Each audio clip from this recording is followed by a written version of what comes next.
세상을 사랑하셔서 보내주셨다는 것을 오늘 본문 말씀으로 보일 수 있다는 것입니다.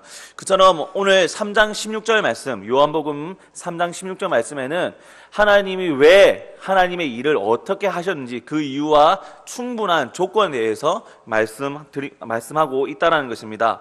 오늘 말씀의 제목은 주보를 보시면 충분과 불충분이라는 제목으로 제목을 제가 나누었습니다. 우리가 국민교육 과정 가운데서 중학생, 중등부 교육을 받는 사람들이라면 아마도 한 번씩은 듣고 익혀보았던 단원이 있습니다. 수학 과목 중에, 산수가 아니라 수학이죠. 요즘에는 수학 과목 중에 명제라는 단원이 있습니다. 명제. 이 명제라는 단원은 조금 독특한 부분이 있습니다. 명제의 단원은 국어도 아니고 철학도 아니고 논술도 아니고 수학이라는 과목 안에 들어있는 것을 볼 수 있습니다. 하지만 이 명제라는 문제를 풀기 위해서는 국어를 잘해야 되고 또한 논리적으로, 논술적으로 이 논리 정연한 것을 옳고 그름을 분별할 수 있는 판단력도 필요한 과목이고 단원입니다. 그래서 수학 과목 중에 명제라는 것은 모든 과목을 포괄하는 과목이다라고 말씀을 하기도 합니다. 우리가 사진을 한 가지 보면서 명제 가운데 충분 조건과 필요 충분 조건을 한번 보도록 하겠습니다. 사진 한번 보시면 아직 안 나왔네요.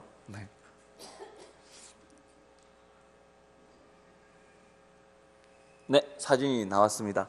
이 사진을 보시면 복잡하다라고 생각할 수 있는데 복잡한 거 아닙니다. 그냥 우리가 길 가듯이 그냥 방향만 좀 잘 보시면 됩니다.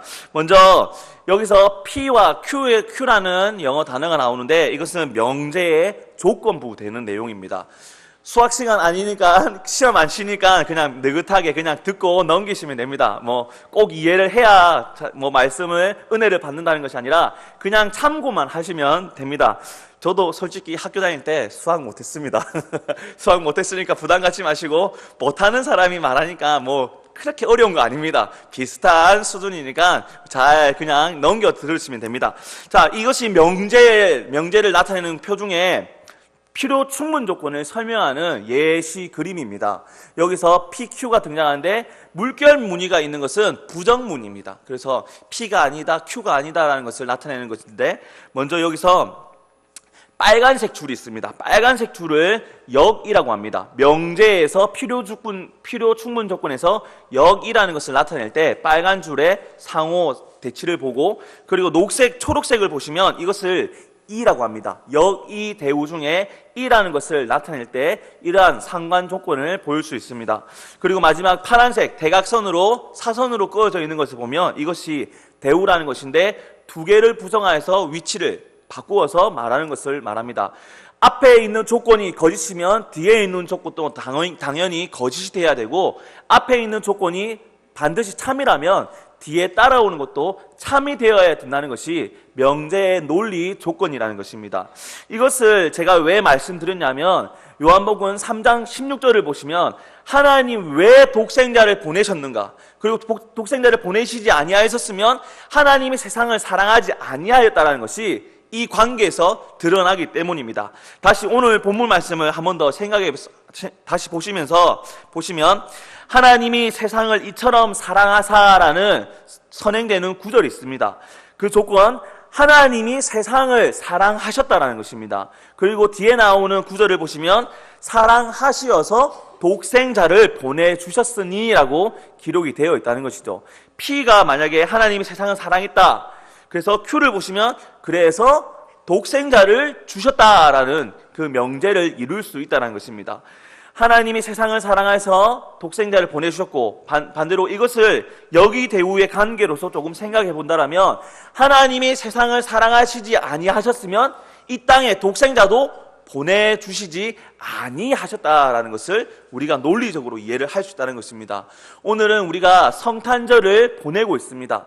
하나님이 사랑하시어서 누구를 세상을 사랑하시는 가운데 선택한 우리를 사랑하시어서 독생자를 보내어 주셨다는 것을 알 수 있다는 것입니다. 이러한 논리로서 오늘 3장 16절 말씀을 보시면 그 끝까지도 하나님이 거짓 없이 조건에 대한 필요 충분에 대한 그 명제를 다 충족시켰다는 것을 보일 수 있습니다.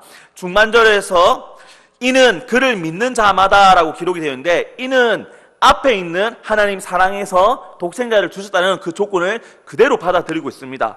이는 이 사실을 믿는 자마다, 이제는 조건이 하나 더 붙습니다.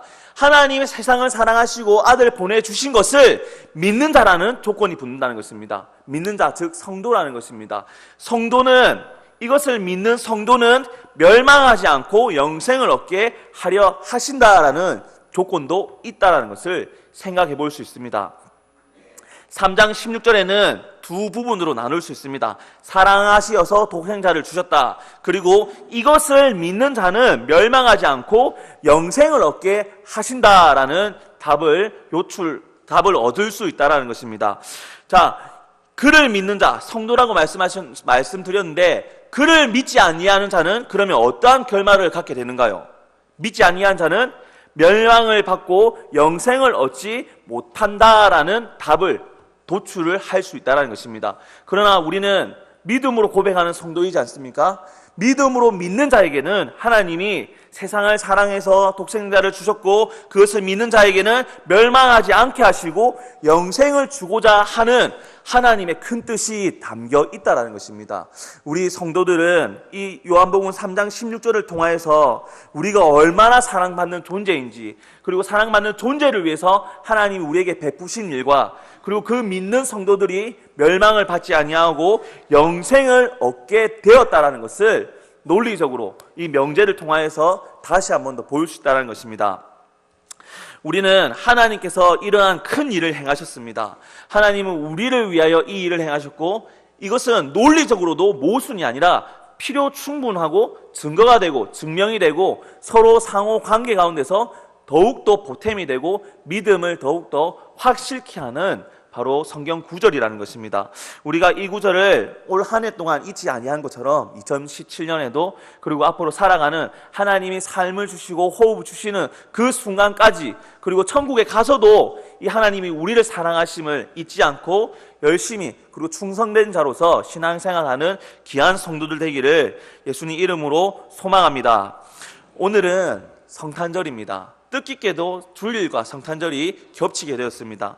우리는 이 기쁨이 2배 되는 날 더욱더 감사하고 한 해를 마감하고 맞이하는 성도 되기를 다시 한 번 더 예수님 이름으로 축복드립니다. 기도드리겠습니다. 하나님 아버지, 우리가